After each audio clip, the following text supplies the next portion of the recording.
Target teaching centre YouTube channel पर आप सभी छात्र छात्राओं का एक बार फिर से स्वागत है।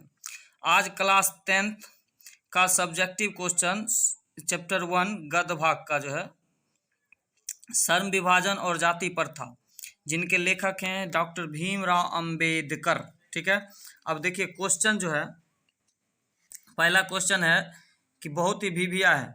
लेखक किस विडंबना की बात करते हैं? विडंबना का स्वरूप क्या है? डॉक्टर भीमराव अंबेडकर ने जातिवाद के पोषकों को विडंबना की बात कहकर संबोधित किया है। जातिवाद विडंबना के स्वरूप की चर्चा करते हुए लेखक का कहना है कि जातिवाद के जो लोग पोषक हैं वे इसका समर्थन कई आधार पर करते हैं। अब अगला क्वेश्चन है कि जातिवाद के पोषक उसके पक्ष में क्या तर्क देते हैं?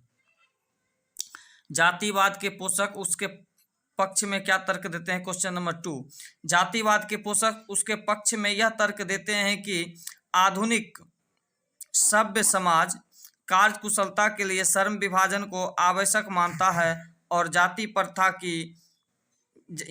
प्रथा भी हमारे यहाँ श्रम विभाजन का ही रूप है। ठीक है, इसलिए इसमें कोई बुराई नहीं है। अब देखिए अगला क्वेश्चन है कि जातिवाद के पक्ष में दिए गए तर्कों पर लेखक की प्रमुख आपत्तियां क्या हैं? तो जातिवाद के पक्ष में दिए गए तर्कों पर लेखक की आपत्तियां इस प्रकार हैं कि जाति प्रथा श्रम विभाजन के साथ साथ श्रमिक विभाजन का भी स्वरूप लिए हुए है। दूसरा पॉइंट है, इस प्रथा में श्रमिकों को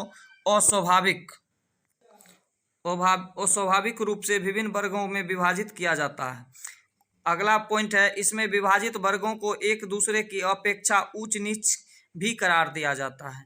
अगला पॉइंट है कि जाति प्रथा पर आधारित विभाजन मनुष्य की रुचि पर आधारित नहीं होती है। देखिए मनुष्य की रुचि पर आधारित नहीं, यानी आप जिस जाति के हैं, आप अगर उस काम में दक्ष नहीं है फिर भी आपको वो काम करना पड़ता है, तो वो रुचि के खिलाफ है। ठीक है, अब अगला क्वेश्चन है, देखिए कि हमारा जो VVI है, SVVI है, वो सभी टिक लगा हुआ है। ठीक है, तो क्वेश्चन है कि जाति प्रथा भारतीय समाज में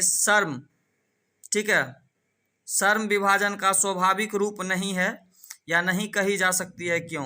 तो जाति या जाति प्रथा भारत में श्रम विभाजन का स्वाभाविक रूप नहीं है, क्योंकि यह मनुष्य की स्वेच्छा या रुचि और क्षमता का ख्याल नहीं रखता, किंतु मनुष्य के प्रशिक्षण या उसके निजी क्षमता पर विचार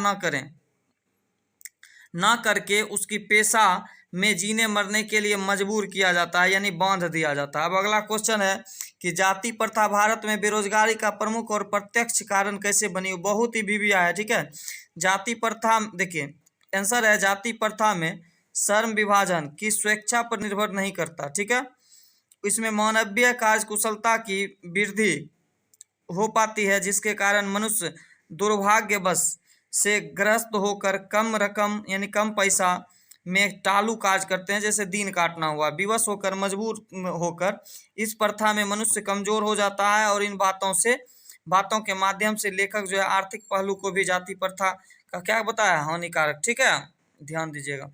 तो यहाँ क्या हो रहा है, ये जो है यहाँ सिद्ध किया जाता है कि साथ ही ऐसी प्रथा समता भारतीय तो स्वतंत्रता नहीं होता जिसमें समझा जा सकता है वह जाति प्रथा के पहलू से भी हानिकारक है। Thank you. और भी क्वेश्चन है आपको और भी दिया जाएगा, तब तक देखिए target teaching centre YouTube channel. धन्यवाद।